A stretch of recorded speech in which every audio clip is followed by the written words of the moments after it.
ซ่อนคนอ่อนซ้อนอีหาเขียวเหลียวมึงก็เป็นไซร่มเย็นไปทั้งหัว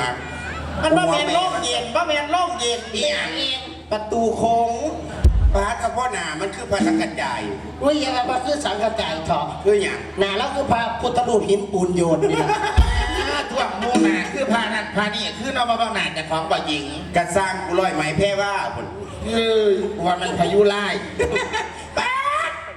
งานนี้อย่างนี่จ้างมาให้พี่น้องเจ้าภาพเบิ้งดิแมนไม่แต่พี่น้องเจ้าภาพเบิ้งโดยเฉพาะเป็นบุญเป็นกุศลพญานบ่ได้เงินเพื่อกันจ้างแดนเซอร์นอนแหกกีตาร์ยุดจ้างมาก่อนงานรถแห่งานบวชบ่ได้ก่อนซื้อแห่บ่ได้ออกบ้านจ้างคนมาตีกันใส่พร้อมเป็นบ้าที่คนตีกันมันบ่ได้จ้างเอาจักหลักบวชสถานต่างสถานการณ์เนาะของแข็งยัดตีกันว่ามาดีสีกันจะไม่แห้งก็เป็นโรคจิตติเขาจ้างวันละมาเลื่อน200,000 300,000นัดตีกันถ้าต้องนัดจะตีกันเพราะว่านัดกันไปเสียหยาบ้านน้าแม่เนาะถือใจร้อยนึงได้เลยมีไหมล่มกับล่มโพดล่มพ่อทักป้ายอีสานพ่อผมขึ้นมาแม่พี่น้องเห็นนี่ฮักเคียงบนหลังตีบางเรื่องนี่บ่เห็นดิบ่เห็นเขาใส่ผู้ใดทราบว่าหางเคียงใส่อีสานนี่ปีนี่อังคเดนบ่มีนี่อังมีแต่หำจะหำโหดมือดีตัวใหญ่คือโหดมันหนาวถ้าน้ำกับว่าอาบกันอาบน้ำก็หนีบ้านเลยสอนน้ำบ่ไหลซื้อเอาช่วงนี้ดาวด้วย2018ไล่แง่ตัวกับพี่กับรอสอนอีปีใหม่ค่ะลองเพ่งดาวน้อยแต่ว่าหนาคือดาวเทียมห้าจะมาจับความคือดาวน้อยก็ยังอายเพิ่นเป็นยัง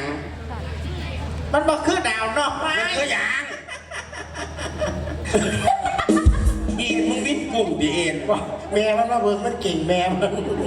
กูกับว่าใส่สุดเขามันคือต้นคิดสามารถเนี่ยบอกคือดาวน้อยบอกคือคิดสามารถหรอกแต่ละคนเป็ดคือรถแก่แต่แก่ว่าจะของคือดาวน้อยผู้ใส่งามกับงามเมื่อกี้ใส่กับคือหอกระถินนี่แหละเบิ้งจังอีกับขางเบิ้งแต่คือขางคืออย่างเงี้ยคือปะบึกไปนำโขงนี่หาเบาบาปอะไรแล้วก็งามปนอะไรเยี่ยเขียวนั่นน่ะเจ้าไส้เนี่ยจะคือปลาดุกรัสเซียยี่ลีนดิเจ้าพ่อกูไปร้านอาหารตามสั่งข้าในบ้านซื้อข้าวกะเพราหน่อยค่ะเพราะว่าไม่มีอาหารปลาดุกค่ะพะนะกูเลยสิบเด็ดแตกเอ้าปีเยอะกว่าเจ้าขี้มูกพี่มึงเป็นอย่างขี้มูกคอยไล่มึงก็บอกกืนโลดก็น้ำกูใช่น่ะนะบ่ได้บอกเดี๋ยวเอาบามันไหลเมื่อนี้เขาสีดาวน้อยสวดพ่อนปีใหม่ให้ปีให้น้องค่ะเพราะว่าเขากำเทศกาลปีใหม่มืออื่นก็เป็นปีใหม่แล้วอีกจักกี่ชั่วโมงก็เป็นปีใหม่แล้วกูรักคนเพราะว่ากินฉลองปีใหม่กูขาบอกกินแม่มันเด้อเป็นไงกินแม่มันยังหนีปีเก่าใส่เพราะท่านได้แล้วมันกินปีใหม่อยู่กูบอกกินในคนได้นาก็ใช่แต่ของตัวเองเอาค่อยๆแล้วงั้นก่อนบูชาขอจะเริ่มก่อนในวาระถี่ขึ้นปีใหม่ขอไว้ใจให้พี่น้องจงสุขีขอให้พบเจอแต่กระเทยที่ขี้สนีพวกทักเกหน้าตาดีๆที่หีจุดมึงเตี้ยได้เขาโกรธจะฟอกพึ่งจบประกาศสอนแม่แต่เอ็มกระกอนกันดิเอาก่อนแม่ไม่ยังเจอแต่เขาอะไรพูดเร็วรอบอยู่แม่ผมจะบอกแนวเนี่ยขอจุกที่มันเสมอมันเพื่ออะไร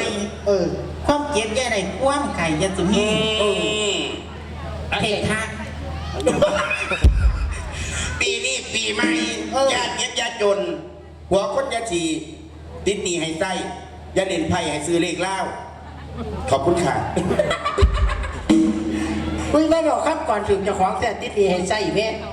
หนีไม่ใช่หู3,000เราทำเดี๋ยวทำอีกแล้วมันถือใส่คนใหญ่หนีไม่ใช่ลงกินกูก็มาถามเลยอันเดียวกันเลยทำไมแย่ก่อนคิ้วเจ้าแล้วใหญ่คนมันหัวหนวกครับเขียวว้าวกูว่าบานนี้คือมีตะปูล้อโอ๊ยกูว่าแล้วคันไฟรถเซมอนต่อกูมันว่าแมนคันไฟเห็นว่าปักตูมวัดตานี่ติดเห็นอย่างมึงว่าแมนมั่งตีกูตีรถแหลมก็ได้เรื่องเบี่ยงซ้ายอย่างเอา ให้อวยพรปีใหม่ว่าให้อวยพรปีใหม่ ไหวพอดปีใหม่พ่อปีนี้ปีกีนี่ปีเก่าปีหน้าปีใหม่ปีหน้าปีฮื้อมึงอาจจะบ่มีชีวิตเปล่าไหวพอดกองไว้ มึงก็บอกดีแต่อีสัตว์ปี มึงว่ากูเป็นเนี่ย แม่อวยพรที่รอกช่วยพรเบิดล่ะอวยพรเฮา4คนกับทีมงานสายอีสาน ไหวได้ละไหวนะโอ้ยย่อยิง สาธุเด้อปีใหม่แล้วปี62ของ 62เลยเนี่ย ทูปี62เลย เอาไว้ดีๆให้แขนจ้องไว้ดีๆให้แขนจ้อง ยืนอยู่หน้าห้านนี่4คนซุ้มอยู่ใต้ห้านซุ้มอยู่หลังห้านจักว่าจะคนบ่ได้นะสาธุเด้อปี62แล้วขอให้เบิกเงินไม่ยนกไปเด้อซ่า กูสู้สารกับเทวดาได้เรียบร้อยแล้ว ว่า ถ้าป่วยพอดมึงนึงนี่ ศักดิ์สิทธิ์บอก เทวดาบอกว่า ว่า หามีไหม โอ้ย เบิกก็ไม่ได้เบิกก็ไม่ได้ ทำไม ใส่หนีว่าท่านแล้ว โอ้ยแต่ว่าบริกรพอดให้ทั้งแมนโยกเข้าให้ทีมงานเสียงอีสานจะเจ็บจะจนให้ลำรวยย่อยิงพี่น้องคือกันบริว่าเบิ่งเสียงอีสานมันนี่ให้ลำรวยให้รวยกว่าเก่าไปเบิ่งวงเงินแล้วแต่ สาธุ มันดีแล้วได้โยกโผปีนี้แม่สิเข่า63แล้วแม่พาเขาหาเงินหาทองใดแม่ยังสุขภาพแข็งแรงคันใดยินอยู่ทั้งรถแม่ข่อยย่องเจ้าเด้อข่อยสู้ข่อยไว้เด้อ เอารายงานตัวกับพี่กับน้องชื่ออย่างใหญ่ จะมาปิดปากดีแท้ มันหนาวมันกัดกินฝุ่น หนูซื้อโยโกซีสะเกหนูซื้อโยโกซีสะเก คนเพิ่นเฮ็ดเป็ดคือจังเขียดตะปาด วางสแตกดิสาธุเด้อเพลงหัวล้อของผู้ขาคือเขียนตำปากปืนเศร้าจะไปสิงให้ห้องน้ำมูเจ้ากูสิเบิ่งกูได้ยากาอาบน้ำบ่ว่าให้เกียรติกูเนาะล่ะ ไปเกียดอย่างใหญ่ นี่ล่ะพรีเซนเตอร์โรแลนด์ โดเรน เน็กเชลนิ่มนุ่มลื่นบาดโลด ลื่นกว่ามันจะอมหัวไม่เปิ้น เดือนจังไดคะไอ้ที่เนี่ย หนูชื่อแจ็กกี้ผีบอยากหนูชื่อแจ็กกี้ผีบอยาก เห็นแล้วเป็นตาหักน่ะคือหูดักกูนี่ โอ้ยเต้ายังกับไม่เกียดเลยน้อยที่จ้างว้ายกระเทยอะไรชื่อช้างเอากระโยกโกนอะไรอยู่บ้านเกินบอกทิศช้างนี่เหรอไอ้ทิศช้างไปเอาแผ่นซีดีก่อนนะเอามาอย่างเอามาหอยดักจ้า ว้าย มาแย่งรถตำเจ้าเต้ปีไม่ กระยอนละแม่เอ็กกี้ไปรับมอดจะรอดชี้สังเกตว่าหันกูบาไว้หลุดเลนเขาว่าหลังหันกลัวเป็นใหม่มาหาปุ๋ยหาเจ๊ไอ้สร้างนางใสขับพนัก มึงอยากเห็นง่วงสร้างไปอีเปลี่ยนกระเทยเขาก็เปลี่ยนซื้อบ่ได้ละ เป็นจะเปลี่ยน นั่นอีนงยุ่งเลยเห็นแต่ซื้อเปลี่ยนในคือบ้านมันซื้ออย่างนั้นกระเทยเขาต้องเปลี่ยนซื้อให้ได้หาผู้ชายโทรมาฮัลโหลชื่ออะไรครับ ชื่อช้างค่ะเขาก็บอกฟีดกูตอนนั้นจ้ะนอกยังแก้วเนาะไอ้หลับทีเดียวตูนจีบ ยายอ่อนคิ้วเจ้าแล้ว วัดคิ้วกูอีกละตี เดี๋ยวให้กูท่วงอันนึงนะ ว่างยัง ปาดเมยกทั้งฟังทนเขาเรียกว่าห่มดีเถอะว่ามันแม่ ไปอยู่ฟังทนมาแต่ใส่ โอ้ผู้เด็กคนไม่ ย จาก ก อี มือ สา เพ่ น เพ่คนนั้นนะ ทั้งหลังคันบ่มีไฟผิงอยู่ทั้งหลังเวทีมีเต่ากับทานเดี๋ยวอยู่สอบหนึ่งขางเมี่ยมหนาวบ่จ้า หนูซื้อปลาเขียวเมืองยะโสหนูซื้อปลาเขียวเมืองยะโสหูจักบอสิงโตบ้านเฮามีขี่ขันขาดไง โอ้ยจะเป็นบ่คลองกันซะ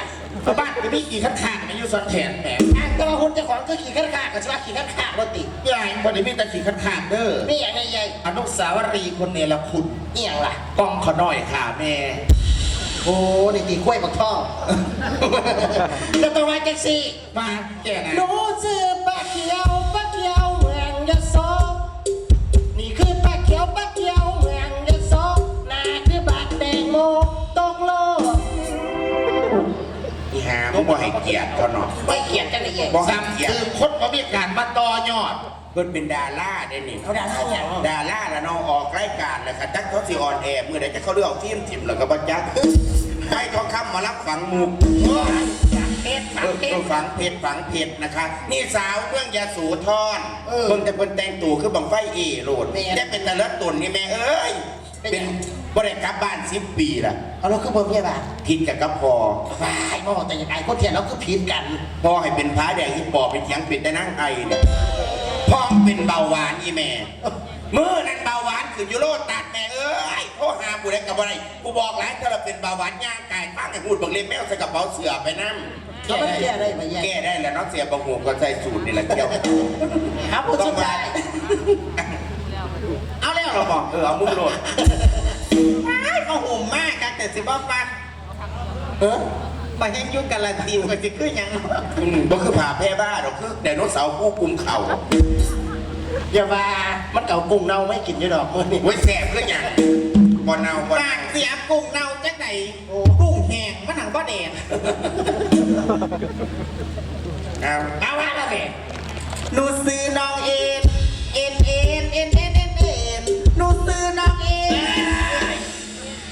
มึงมาหากินง่ายแม่มึงแจกแม่มึงติดว่ามีอยู่ติดหนูซื้อนางเองเด็กเขาเอิ้นว่าตอกย้ำ ต แม่ อนจำจะได้มันต้องมีราชสกุลพร้อม อ่ะพี่น้องอำเภอหยังเอากันทะละนี่คุณจักเปิดละดิ อันนี้จันทละไปอีกจัง20 โลขอละคือ ว่าแล้วกูว่าก่อนละคือเท่าไหร่ ปากกาเราขอหลักคือกันยุ่หันมันเกี่ยวเทียบตัวน้อยๆนะขอหลักคือหนูซื้อน้องเอ็นสีพาเพิ่นผู้บ่าวเที่ยวมาเอิญอีน้องไปรีสอร์ท ไปยังรีสอร์ท เสียยามาพี่ ฝากเดือฝากตัวกับพี่น้องประชาชนฝากเดือฝากตัวกับพี่น้องประชาชนลูกสาวแม่ลูกแต่ละคนเป็นซีรีส์อยู่อีหาน ทางหนาวซ้ำว่าหนาวตายแล้วอีหูหนวกอีแห้งแหบเนื้อกูด่าซะเถอะ ยาวเขาเข้าไปแล้ว มึงก็บ้านับกูสันนะกูอยากเป็นเบาหวานคือมึงมา ฝากเนื้อฝากตัวกับพี่น้องประชาชน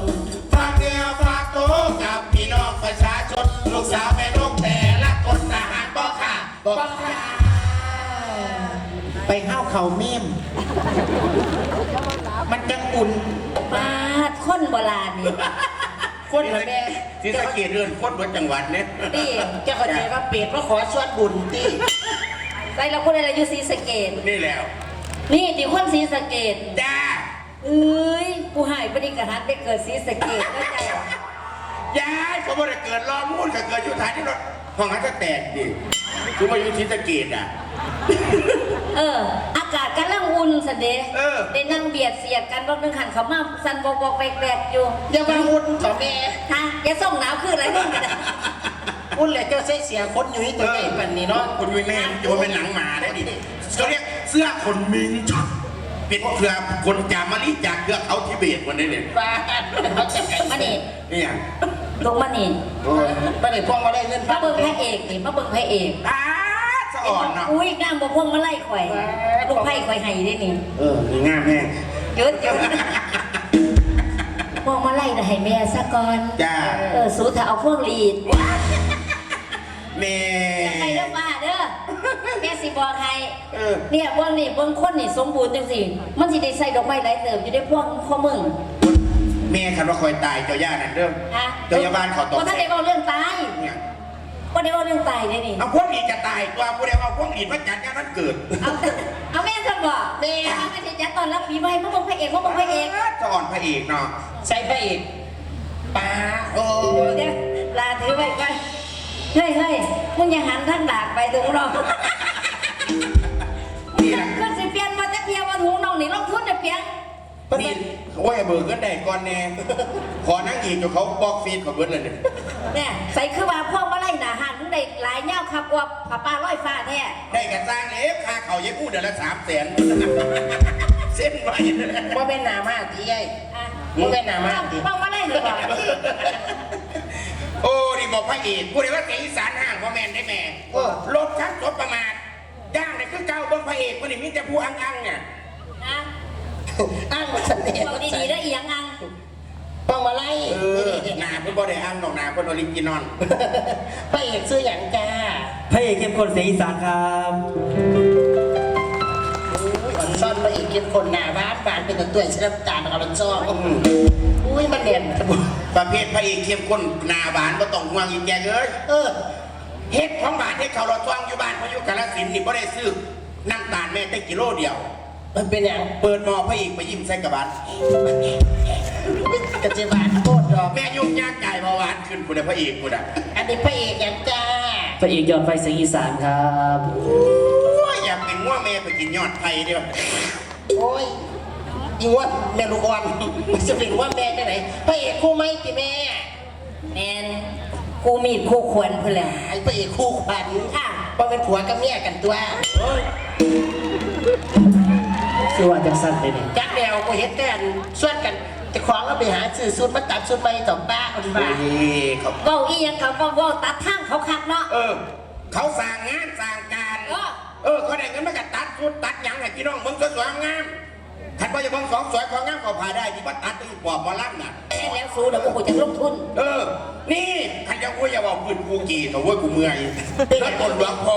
เอาวัดไหนกระจมวัดไหนกระจม จมมาอย่างใหญ่ มีแต่หมา เขาวางสั่น เกี่ยวกันอย่างก็กูเก่ง เกี่ยวกันแล้วเนาะคบกันที่แรกฮักกันแพ้กันพุ่นเอาหมามาเรียกเป็นลูกพิษกันหมาไปซะแตกข้อเข่าปากันมาได้พุ่นหมาอยู่วัดพุ่น เอาไปป พ่ ล่อย อ วัด เลี้ยงเขาเป็นไว้วัด แนะนำเรื่องกระเจียวม้ามาเรียกไปลูกให้ซื้อ2 ตัวไอ้แบ่งกันพุละตัวไปแล้วจะมาเถียงกันงาน ไปตกลงกันกับหมู่ก่อน ก็เป็นจะหนาวแห้งแต่แม่เจ้านั่นน่ะอุ้ย ว่ากูจะได้ละละ จ้าแม่ พออยู่แล้วพออยู่ทั้งรถแก่น่ะ แม่เอ้ยแม่ ยัง 12,000เงินแม่ให้แม่คว้าหลายๆนะเด้อ เอาเป็นยังเกี่ยวกันยังอีก ก็ไปซื้อกับเขาวไหมแน่กินแนวกับกินแนวเป็นตาอบอุ่นเป็นตานู่นนี่นั่นแน่กับบ่ได้มึงได้กินบ่เขามึง กิน กินอย่างมึงว่า โอ้ยกูเร็วเก็บ เก่งแม่มึงอย่ามึงลาบปากกระป๋อง เอ้ามึงได้กินกลาปลากระป๋อง ผู้ไปตักก้อนเนี่ยได้ต้อนผู้ไปตักรุ่นหนึ่งกว่ามันหักหมา นี่ล่ะมันเป็นสโลแกนของวงเฮา สโลแกนเนี่ย กินอิ่มนอนอุ่น เอาน้มนอนห้องผ่าอุ่นๆนี่บ่เย็ อุ่ น นเขาเย็นแต่หมู่บ้าน กินบ่อิ่มดอกน้องมึงฮะน่ะแทนลังปานแป้นปีกขึ้นรถขั้นใดเขาก็บ่อย่างขี้น้ำ แม่แล้วรถเจ้าบ่ใจใครขาดต่อทะเบียนจะเกือบ จะเป็นต้อจะได้ยี่ห้าจมอยู่มือหนึ่ง จนมาอย่าง ทะเบียนรถขาดหลายคันแล้วขี่ไปยังไงไม่ต้องตำรวจจับ ว่าพื้นปลากระป๋องมันนี่ก็คือมาแต่แม่โคโรตัดบริวารย้ำหยางยังดอก เอาไม่ได้ซื้อที่ปลากระป๋อง คุณถุงย้ำขีบตะเกียบน้ำท่วมปี47พุ่น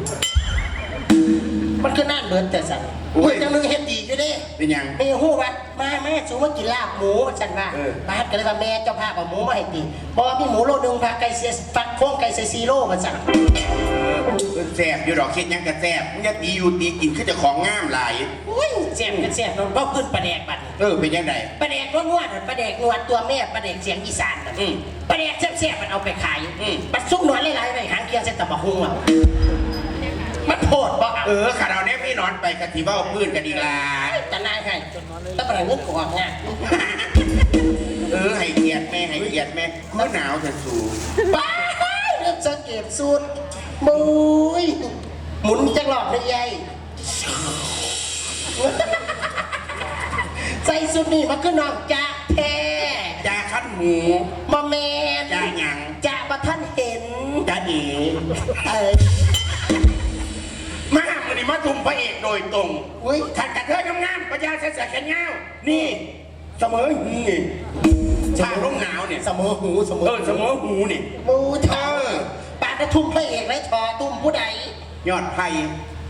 ยอดไผ่เสียงอีสาน พวกเขาไปมื้อนึงเนี่ย เอ้ยเบิดหน้า3 ทุ่มกูตอนพวกเราก็ทุ่มพระเอกไม่ได้เห็นว่าขาอ่อนเขาพวกกูสารเป็นตลก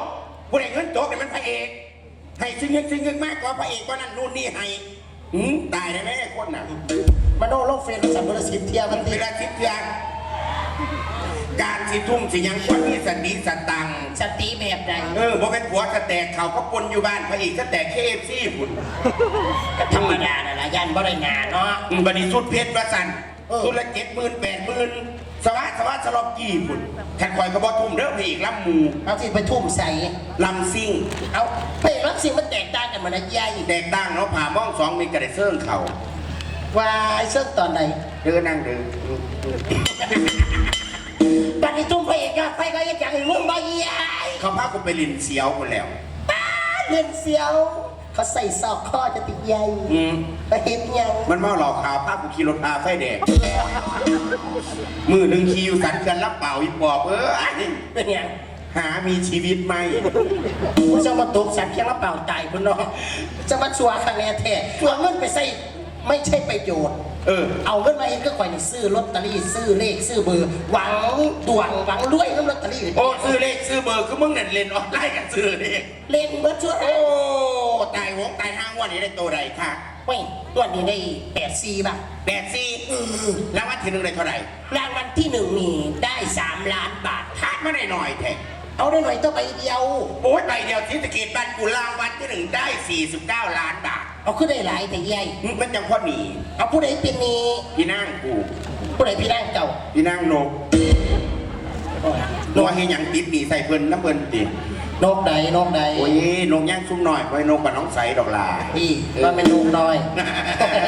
ซื้อเรียบร้อยแล้วมาแล้วทีหนึง เดี๋ยวเขาต้องไปเบิ้งอยู่บนกองสลาก เมารถไปเบิ่งอยู่กรุงเทพ เหมารถไปเลย กะสิว่าเบิ่งกันนี่บ่ได้การจะวิทยุจะโอ้ยมาถึงดอกนี้กูพ่อตลกเท่าแล้วอยู่ตายยังโดนพวกผู้อื่นเขาก็หนีเบิดละบู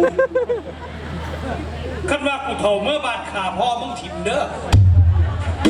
คนตายแล้ว จะยันใส่ชุดนี่ไปตอน4 โมงแรกหนาโรงเรียนเดี๋ยวพอ ไปหยัง เดี๋ยวหน่อยเหยียบเจ้าขี่แตกดิ เอาไปเหยียบขึ้น เห เห ยี ยี ย ย บบ เหยียบแล้วเนาะชุดจะทั้งมาไล่นี่ โอ้ยทางมาไล่มันก็ไล่ใหญ่กูนี่ดอกอุ้ย นี่อย่างจัง โอ้ยกูที่เช่ากินปิ่งกบ โอ้ยอย่าปิ้งถอนบริสุทธิ์น้ำเอาคอยไปตุ้มใส่แบบว่าคาร์บอนสุดแก้มเราดี มึงจะไปใส่บาตรได้ยังกูเศร้า ๆเป็นอย่าง หลวงพ่อจะมาเปิดฝาบาตรนี่มึงนี่ เปิดตาบาดใจนี่แหละชุดไปใต้เห็ดได้หนึ่ง ได้เห็นเอาได้บ่เลย โอ้ยพอได้เต็มตาทุกมือ พาดมึงคือโชว์คือมันแก โชคมันแหละเนาะกูได้ไปใต้เห็ดคอยยืนอยู่โกโก้กระเลนออกปลากูได้ไปใต้กระเลนออกปลา โอ้ย เขาไต่ เขาว่ามันผี เขาเป็นผีเขาไต่ไปแล้วไฟกูเดียว อุ้ยได้แชมป์มาจะใส่เลย แซ่บมีอย่างอุ้ยเข็มขัดเจ้าก็ได้อันนี้พวกมูอย่างเอ้ย มันได้เบิดทุกคนล่ะเขาห้าม ที่ เพราะแม่นเขาท่าโลกคือเจ้าจังได้งูเห่า เอาจากไหนจะว่างูเห่า เอาเท่าหัวงูน่ะนี่ อีปอบมึงรุ่นกูมันหัวงู ว่าหยัง หัวพญานาค ว่าเจ้าว่าหยัง ที่ไปใส่ ที่ไปเบิ่งเขาออกนี่อยู่กรุงเทพ โอ้ยบ่ต้องไปกรุงเทพหรอก เป็นหยัง ออกมาเนี่ยออกมาทันเนี่ย เลขยังไงก็จะมาออกบ้านท่านนี่ เอาเลขสัญจร โอ้เลขจอดจัด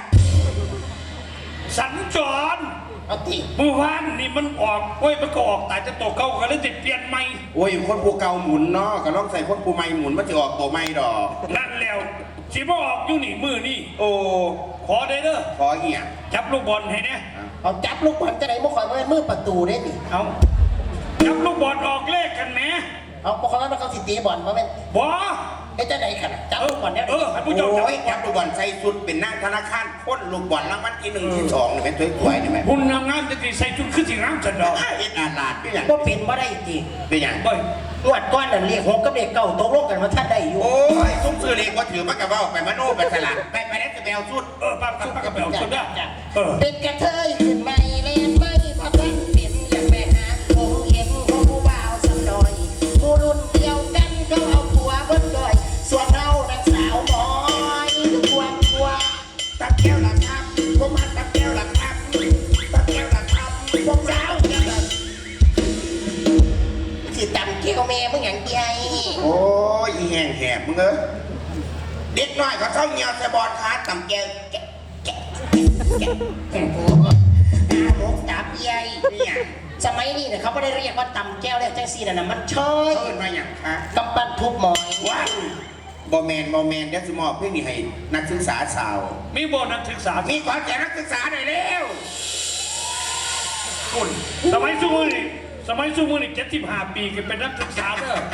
ฟังเพลงนี่ เพ่งอ่ะ หากอาการน้องในหนูดีขึ้นหนูสิบืนไปโอมก้อยเด้อ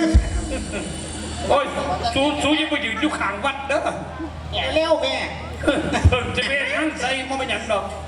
พาแม่มาเที่ยวก่อนตายเล่าป่วยว้ามึงก็ไฟเหลี่ยมภาพว่าตำรวจอัน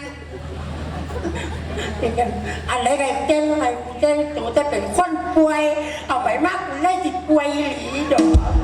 ป่วยไปยังจะเอาตุ้มหูเลี้ยงแสงมาใจจังที่ข่อยมามันไฟประดับโลกศพ แล้วกูก็ได้กลับบ้านกูว่าท่านสมัยอีกละมึงจะเป่าแม่มึงอยากกระโดดกระเตียแต่เดียวยังมันนั่นสุดอยู่ พี่น้องกับจีบ้านเยียวอีหลีหรือเยียวอีหลินบอกได้คำเดียวเลยนะคะ เงียวอีหลีมันนั่นบอกว่าเข้าดาวว่าที่ชื่อท่องให้กูใส่กูข้ามไปข้ามมากูถามว่าเป็นอย่างนี้มึงบอกว่าต้องข้ามขาวบอก กระท้อข้ามขาวตัวนี้ ขาวแม่นเดี๋ยวได้ใส่สีตัวเนี้ย เจ้าก็ใส่มาซื้อเบิ่งเน่เลขของตาโตเก่า อันยังโอ้ย แม่ป่วย อากาศเย็นๆสิอาบบูน้ ไข่ ำโอ้ไข่เลยบ่ได้อาบน้ แมน ำอาการไข่นี่เป็นจังไง ตอนแรกก็ว่าสีซักนี่ละ ซักบ่บัด บอ เป็นยังบ่ซัก หลับก่อน โอ้ย ขนาดป่วยยังใจสุดเปิดจากกาดป่านนี้มาเป็นกะหรี่เก่า ใครว่ากะหรี่เก่ามึงเบิ่งดีๆมึงกับกูบ่แตกกันก็ดอกเบิ่งไปรวดนี่คือกะหรี่กับใจคักๆนี่ละ เบิ่งคนตาเบิ่งคนตาเขาเรียกว่าเป็นหางนกขาบ ท้องจักเดือนแล้วหัน เออ ท้องจักเดือนแล้ว บ่ได้ช่อง เอาโบท้องคือใหญ่แท้ ดีซ่าน ไปหาหมอยังอ่ะ ไปแล้วจ้า แล้วคุณหมอเขาว่า อีก3 มื้อ หาย ตาย มันก็มันเอาเข้าแทน เห็นมาป่วยยังสิดูถูกบ่ได้เด้อพ่อใหญ่ซาลี่ เป็นหยัง เพราะได้ปนได้เจียวน้ำตด เอาต้นตั้งไหน ตดชิวคือหยังนี่เด้นี่ มึงอย่าไปบอกเขาเดี๋ยวกูสิบ่มีเวลาพักผ่อน ต้นตั้งไหนโอ้จะฟังไหน เอาปวดบางหันภาพไปเก่าห้องน้ำ กวนก้อนไปพุ่น จะไหนยังตดเอ๊ะฉันจะตี84 มันกระเท่านั้นแล้วแต่ทีมันบ่บัด ได้700 โอ้ได้เงินซื้อที่เก็ตลอย พอถึง10 บาทได้700มึงเด้องวดนี้เจเล่าตดให้ฟังอีกว่าสันดอก ตบบ่บัด ตด ตัวไหนบัด ตดตกเก่าแม่มึงตีเลขหยังคือสมตดตกเก่าสิ เอามันออกดูดิสมือสิ40ออก2เดือนพุ่น840จำไหม ถ้าแล้วเขาจะกดทุนก็จะสอนผู้ได้มาซื้อพันคูณพันผู้น่ะ ถึงบ่บัด บ่ เอาไปยังก็พูดถึง มันออก48 8448 เป็นหยังจะมาตดครับ กันกูตดครับกับมหัศจรรย์แล้วเว้ยเนาะ อันจะฝ่าพระแม่มึงงานคักไหลคักไม่ยัง แม่ตลกว่าเป็นนางผีอย่าเบิ่งยังสั้น ผู้ไหนอยู่เนี่ย เนี่ยนั่งอยู่ข้างหน้าเนี่ย หนาว ที่แม่กูเนี่ยอันแล้วบอกยังไง เบิ่งยังสี่เนี่ยบ่เคยเห็นบ่เลย บอกยังไงโอ้ย เจ้าอย่าคิดนะขนาดคนยังขี้เดียดตัวเจ้าของอยู่นะเคยเห็นเขาทรายบ่ ฮะ เคยเห็นเขาทรายบ่ เขาใส่ในแชมป์โลกตลอดการบ่เคยแพ้ไหม มึงเคยเห็นเขาคอบ่ พี่กับน้อง เธอเป็นแฟนคู่แฟนแชมป์โลกเหมือนกัน และเขานอนละ เธอฮะ เขานอน ผมมีนะ อันนี้นอนดีๆแล้วล่ะ มันหนาวเขาจะนอนห่มผ้า โทษตัว ไม่อยากเย็น ร้อนเจ้าของ ตื่นเจ้าของอีปอบเอ้ย ไม่น้ำกันกับตัวกัน อันเดี๋ยวไปถามเนี่ยอันเกิดมาเป็นคนนี่มักเสียงโชคบ่ เพราะเป็นมักตะเสียงโศกพญาซาลี่ อะ เล่นสุยาง เออ เล่นไพ่เล่นไฮโลเล่นบอลเล่นไก่ โอ้การพนันเนี่ย หมากัดกันกับลงเงิน คุณนะ เออ อันจังเลขนี่ถือว่าไม่ยัง กูไม่รู้ว่าปันว่ากูจะได้ออกเที่ยวชาติ โทรทัศน์ เอาละนากูอยู่ไซระบาดเนี่ยครับ หันไหม หันหน้าไปทักพี่ ว่าจะสิบอก เออ โอ้ย ถ้ามาขึ้นตุ๊กตาแถมจักรยานแต่ว่า พี่น้องว่าย่ายวุ้นว่าปีนี้ขึ้นเลิศแค่ เออ ไม่ได้บอกว่าอยากได้รูปย่ายวุ้นติดหนาโทรศัพท์เด้ท่านว่า ไอ้ใครไอ้คอยเนี่ยคอยที่โพสต์ไหนว่าท่านเป็น แอคชั่นแค่ไหนแอคชั่น เอาโทรศัพท์ขึ้นมาที่โพสต์ไหน บริษัทไทยลูกเลี้ยงวุฒิเตรียมเด้อเอาจะนับเด้อเอา1 2 3 นั่งแบบปฏิทินเก่า คนอย่างนี้มันคืองูเห่าแท้ มันมาคืองูเห่า คืออย่าง คือหน้ากากผีงานกาชาด จะเบาหลอนไม่ได้ประกอบแล้ว เดี๋ยวอันซื้อตัวไหนดิงวดนี้ คอยทุ่งสุดโตไล่งวดนี่ ตัวไหน ไปปิดท้องลูกนิมิตหรือว่าเหมือนก่อนนี่ ไปเสียงซี่ได้เลขมา 24 2-4ซื้อหลายปันไหน พันคุณพันคุณแล้วเนาะ 2-4เนี่ย เอาพัสเตอร์ตอน อุ้ย ใส่มา หายังมัน เป็นเรื่องของใจติบัดนี้ หาปิดเลขโอ้ 2-4,000 คูณพัน ตัวเขาได้บ่มันน้อยได้หัน คืองวดนี้คอยเลี้ยงปีใหม่ฮอดวันที่10 พี่เนี่ยมันยายวุฒิสื่อวะ สื่ออยู่สื่อพอฟังบอกว่าง่ายคือมันดอก มันง่ายแบบไหน เอาสื่อหลายเนี่ยครับมันบ่สื่อเฮ็ดจังไดล่ะอุกบ่อุกใจบ่กันสื่อบ่สื่อล่ะอุกบ่อังบ่แม่นบ่เอาสื่อพอฟังเสียกับบ่ถือมันเฮากับบ่เสียใจถือเข้ากันดีใจเสียเฮากับบ่ดีใจ คันบ่ถึงมาปุ๊บชาวบ้านกันนินทาตายได้เถาะสื่อตายได้เล็ก แม่ คันถึงเนี่ยให้กินน้ำแน่ ถูกต้อง คันบ่ให้ซุปเปอร์สื่อจังซื่อนี่ให้กินขี้ทีสาธุได้แม่งอนนะอย่ามันถึงแม่นสื่อหน่อยๆก็ได้ฟัง แม่น ใช้บังงอกเจ้า กี่รอดกูบ่หมดเนี่ยกี่รอดกูว่ากูกักไปหมดเลย สื่อจะจุดๆแล้วก็หุ่นจน แม่น บ่พลาดแน่นอนเลยเอาเร็วเลขที่ออกแล้วได้ป่ะ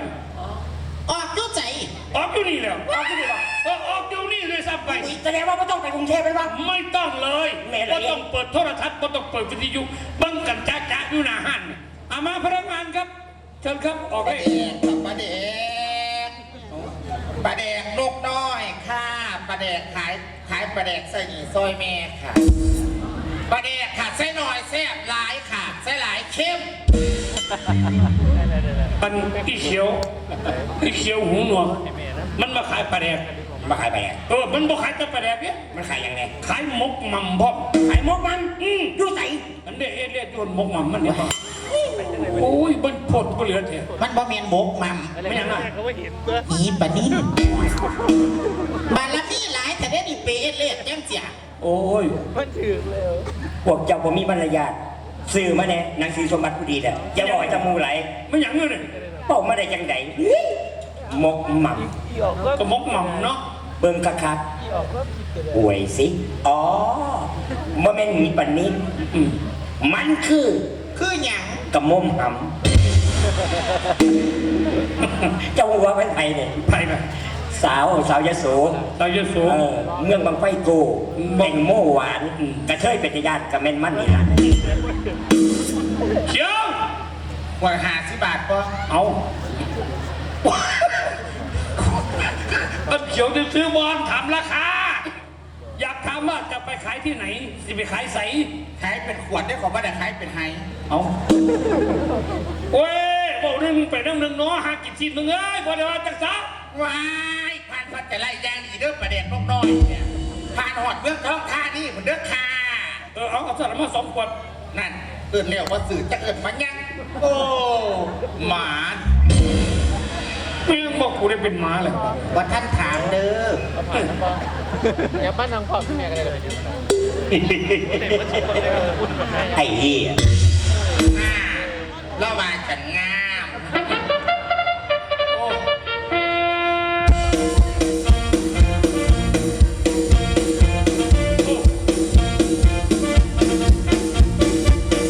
พอมันไกลแล้ว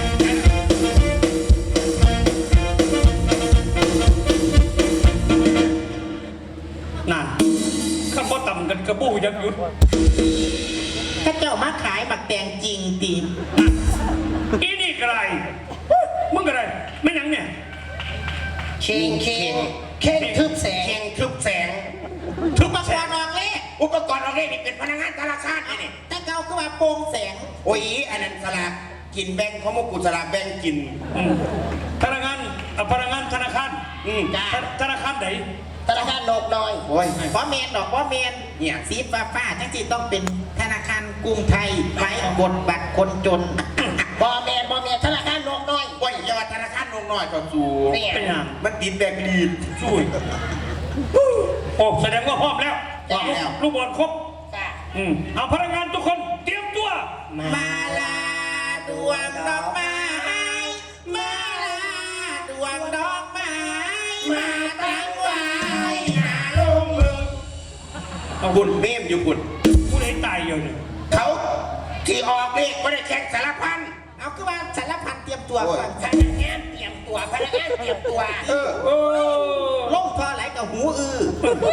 พนักงานทุกคนจับหลักจับ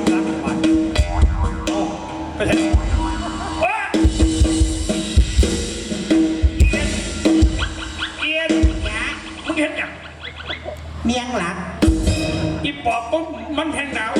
มันก็มันเป็นหลัก มึงสิเงี้ยงมันก็บ่ได้ดอกโอ้กูบ่ได้เอามานำเอ้าอีวุฒิไม่เห็นหยัง จับหลัก ไปยังสลี เออ อันมือเบ็ดเราคือบ่มีหลัก ยิง ผู้ใดจะมามือเบียดเฮามีหลักมาเหิงแจกกี้ เอาเรามีหยัง เรามีตำมาเรียน อีกแยกมือเบียดบ่มีหลักดอก เอาเฮ็ดจังได๋ ขยะมือเบียดมือหลักเนี่ยเอาลักบนมือคีย์บอร์ดไปใส่มือเบียดดูมือกูที่ดี เฮ้ยไอ้การดมพวก มีจมูกเอาบ่มีอีหลีติใส่เบิ่งใหม่กันน่ะ เฮ้ยตะกี้ ว้ายเรามีหลักอยู่ เป็นยังไงแก หลักแล้วลงหมูกูอยู่จังเสีย โอ้ยอันนั้นก็ไม่ได้เอิ้นลัก เอิ้นหยังกันยาย อิติปิโส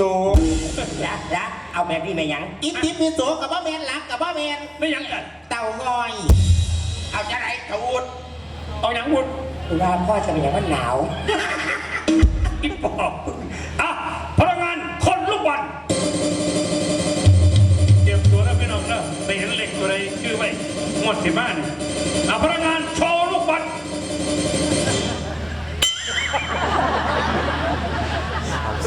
ซ้ายมือ ขวามือ ตรงหน้า เก็บลูกบอล เลขเลยสีลืม พลังงานเสียงลูกบอล เดี๋ยวไม่ยังไง โอ้โหแล้วกูซื้อตัวใดกับว่าถือเนี่ยจะมาเสียงลูกบอลจังไหนไม่หยัง บ่แม่นลูกบอล เป็นหยัง หำกู ว้ายอีนี่ เนี่ย มึงบ่ทันพาอยู่ติ ตาแม่มึงถ่ายเงินออกเด็กก็บ่ออกแค่เทื่อ มึงคือบ่พาวัดส้นโง โอ้ ย ยคนนี้หลงวัดทุกวัดอีหยังเดียวนี่ อีหยังเอง บ้านแกมันที่ มึงเห็นหยัง ย่านเลขว่าตรงรัก ตัวไหนอยู่นี่ 24 โอ้24เลขประจำวันที่31ธันวาคมพุทธศักราช2561เลขที่ออก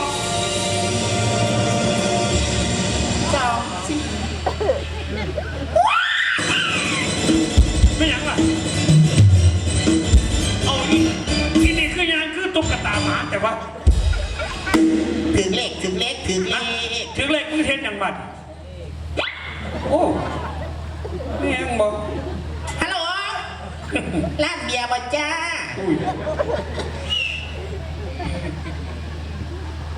เอามาส่งกลุ่มนี้เลย10 ลัง นี่ กิน ผ้าขนหนูลาย โอ้สิบ ๆพ่อบอ10 ลัง โอเค 10 ลัง โอ้โห ประเดกครับประเดกประเดกนกน้อยคือเกาค่ะประเดกนกน้อยค่ะประเดกค่ะประเดกยายเขียวประเดกก็ยายยายปุดไปนั่งน้ำอีเมียปุดทานกินเบียร์ อีเอ็นมันหูหนวกมันบนยินดอก อาวุธไปจัดการ พูดไปไม่ได้ไม่ว่ามัน เศร้าไปหนาว อยากเอาเอาลิ้นมันดัดทีก่อน บอกไม่ใส่เสียงขั้นลังมาก เขียว ประเดกว่าไง ขายขวดเดียวบาท คนละ50 ขวดลอยละลอยมึงเอาปะ โอ้ยขายบ่ได้ดอกคนละร้อยมันขาดทุน 2 ขวด 200 นั่นแหละมันแค่ขาดทุนขาดมีนมจอกทหารตังเงินนั่นน่ะ ไอ้เหี้ย งามอีกแล้ว โยใหญ่ เอ๊ะ มึงซื้อเลขตัวใด 65 มึงจับได้เลขจัง เด็ก มึงจับได้เลข2เปลี่ยนไหม เลขประจำวันที่31ธันวาคมพุทธศักราช2561เลขที่ออก65 เลขหรอเอาว่าทรงเบียร์ ป้ากูตั้งช่วงมึงบ่ถือมาดิแม่ บ่ได้โทษจ้าบ่ได้จังคนละคนจ้า เอ้ามึงก็เปลี่ยนใจไปปั่นผู้เมียพยาบาลบัตรทันที เอาน้ำส้มมาจากขวดก็ได้จ้ากินน้ำส้มเนาะ เออ จ้าจ้า เอาแต่มันล็อก เป็นเงินนี้เขียวยางกายได้เลขจังเพียง เล่นแล้วเลขล็อกเป็นยังไงยังไง ดีเรียกมันไหล งวดดีคันกูแปรบ่ถึงมึงเอิญกูมา ใส่ นี่เร็ว ตัวไหนอยู่นี่ตัวไหนอยู่ แต่คันกูถึกเนี่ยนะอย่าเรียกกูว่าโยโกะ ให้เรียกอะไร คุณโกะ ตีแล้วแม่ เจ็ดคักคัก เสียเกียรติ นี่แหละเจ็ด อุ้ยถ้าตรงนี้เป็นเจ็ดตรงนี้ต้องเป็นสามสามเจ็ดเจ็ดสาม เลขอัน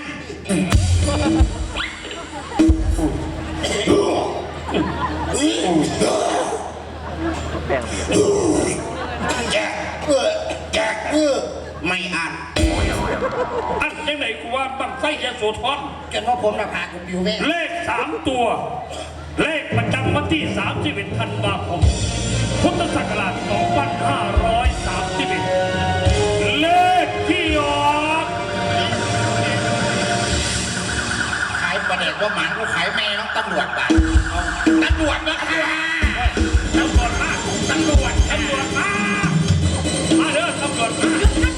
กูอยู่เด้อไปแล้ว ขากูเนี่ยขากูจัง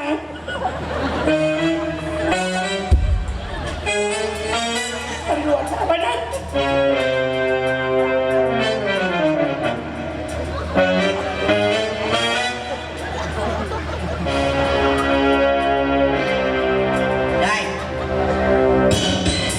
ว้ายโอ้เอากูไปทำไปยี่ซื้อไปอีงานเฮ้ยเอ้าพนักงานส่งไปสักนี่เจ้านี่ ตำรวจบางดีๆดู ตำรวจแมนม่อคือหมากระเป๋าใช่ปะ ตำรวจ เจ้าเป็นตำรวจ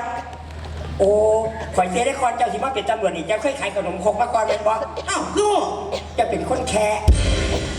แต่ว่านันวันนี้ยังอยู่ในกระเป๋าออกมาเบิ้ง บ่มีอย่างดอกจ้าไปตลาดมา แม่นบ่ แมน ออกมาเบิ้ง โอ้ยอย่าเบิ่งทอะ ออกมา ไปหาหมออีหลี ออกมาเบิ้ง อีบ้าอีหลีบ่ได้เนี่ย อีหลี ขันเบิ่งแล้วขันบ่มียาได้ขอร้องเนี่ยคอยแจ้งข่วงกลับนะ ออกมาอย่าบ่นอนบ่ดี นี่เบิ่งนี่ยาเบาหวานถือไว้ เอามา เป็นยังไงเอาไว้ซะเนาะอะนี่ยาแก้ความดัน เอาไว้ซะเนาะ เอามา นี่ยาแก้หอบ เอาไว้ซะเนาะนี่ ของที่กฎหมายถิ่มซะเนาะ